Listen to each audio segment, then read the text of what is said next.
ನಾನಿಲ್ಲಿ ಒಂದು ಬೌಲನ್ನು ತೊಗೊಂಡಿದ್ದೀನಿ. ಇವಾಗ ಅದಕ್ಕೆ ಶಾಂಪೂನ ಹಾಕ್ಕೊಳ್ತಾ ಇದ್ದೀನಿ. ಯಾವ ಶಾಂಪೂ ಬೇಕಾದ್ರೂ ಹಾಕೊಳ್ಳಿ, ನೀವು ಯಾವುದನ್ನು ಯೂಸ್ ಮಾಡ್ತೀರಾ ಅದನ್ನೇ ಹಾಕೋಬಹುದು. ನಂತರ ಅದ್ರ ಜೊತೆಗೆ ಒಂದು ಮುಚ್ಚಲಾಗುವಷ್ಟು ಡೆಟಾಲನ್ನು ಹಾಕ್ಕೊಳ್ತಾ ಇದ್ದೀನಿ. ಇದು ದೊಡ್ಡದಾಗಿರೋದ್ರಿಂದ ನಾನು ಮುಕ್ಕಲ್ ಮುಚ್ಚಲಾಗುವಷ್ಟು ಡೆಟಾಲನ್ನು ಹಾಕೊಂಡಿದ್ದೀನಿ. ಚಿಕ್ಕ ಬಾಟಲ್ ಬರುತ್ತಲ್ಲ ಅದರಲ್ಲಾದರೆ ಒಂದು ಮುಚ್ಚಲಾಗುವಷ್ಟು ಡೆಟಾಲನ್ನು ಹಾಕೋಬೇಕಾಗುತ್ತೆ. ನಂತರ ಇದ್ರ ಜೊತೆಗೆ ಅರ್ಧ ಹೋಳು ನಿಂಬೆಹಣ್ಣನ್ನು ಇಂಟ್ಕೊಂಡಿದ್ದೀನಿ.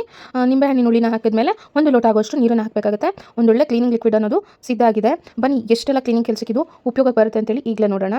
ಮೊದಲನೇದಾಗಿ ಗ್ಯಾಸ್ ಸ್ಟವ್ ಅನ್ನೋದು ನಾವು ಕ್ಲೀನ್ ಮಾಡ್ತಾ ಇರ್ತೀವಿ, ಬಟ್ ಆದರೂ ಕೂಡ ಶೈನಿಂಗ್ ಇಲ್ಲ, ಎಷ್ಟೇ ಕ್ಲೀನ್ ಮಾಡಿದ್ರು ನೀಟಾಗಿ ಕಾಣೋದೇ ಇಲ್ಲ ಅಂತಂದಾಗ ಈ ರೀತಿ ಗ್ಯಾಸ್ ಸ್ಟವ್ನ ಮೇಲಿರುವಂಥ ಧೂಳನ್ನೆಲ್ಲ ತೆಗೆದುಬಿಟ್ಟು ನಂತರ ಈ ಒಂದು ಲಿಕ್ವಿಡನ್ನು ಹಾಕೋಬೇಕಾಗುತ್ತೆ. ಸ್ಟವ್ ಮೇಲ್ಭಾಗದಲ್ಲಿ ಸುತ್ತಲೂ ಕೂಡ ಈ ಒಂದು ಕ್ಲೀನಿಂಗ್ ಲಿಕ್ವಿಡನ್ನು ಹಾಕಿ ನಂತರ ಸ್ಕ್ರಬ್ಬರನ್ನು ತಗೊಂಡು ಕ್ಲೀನಾಗಿ ಉಜ್ಕೋಬೇಕಾಗುತ್ತೆ. ನಾವಿಲ್ಲಿ ಶಾಂಪೂ ಬಳಸಿರೋದ್ರಿಂದ ಗ್ಯಾಸ್ ಸ್ಟವ್ ಅನ್ನು ತುಂಬ ಚೆನ್ನಾಗಿ ಶೈನ್ ಆಗುತ್ತೆ. ಅದರ ಜೊತೆಗೆ ನಿಂಬೆಹಣ್ಣನ್ನು ಬಳಸಿರೋದ್ರಿಂದ ತುಂಬ ಚೆನ್ನಾಗಿ ಕ್ಲೀನ್ ಆಗುತ್ತೆ.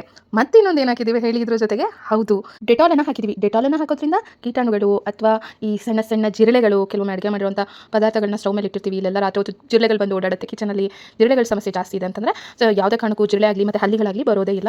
ಮತ್ತು ರಾತ್ರಿ ಹೊತ್ತು ಕಿಚನಲ್ಲಿ ಪಾತ್ರೆ ಎಲ್ಲ ತೊಳೆದ್ಮೇಲೆ ಈ ಒಂದು ಕ್ಲೀನಿಂಗ್ ಲಿಕ್ವಿಡನ್ನು ಹಾಕಿ ಸಿಂಕನ್ನು ವಾಶ್ ಮಾಡೋದ್ರಿಂದ ಡೀಪ್ ಕ್ಲೀನ್ ಆಗೋದ್ರ ಜೊತೆಗೆ ಜಿರಳೆಗಳ ಸಮಸ್ಯೆ ಕೂಡ ಇರೋದಿಲ್ಲ.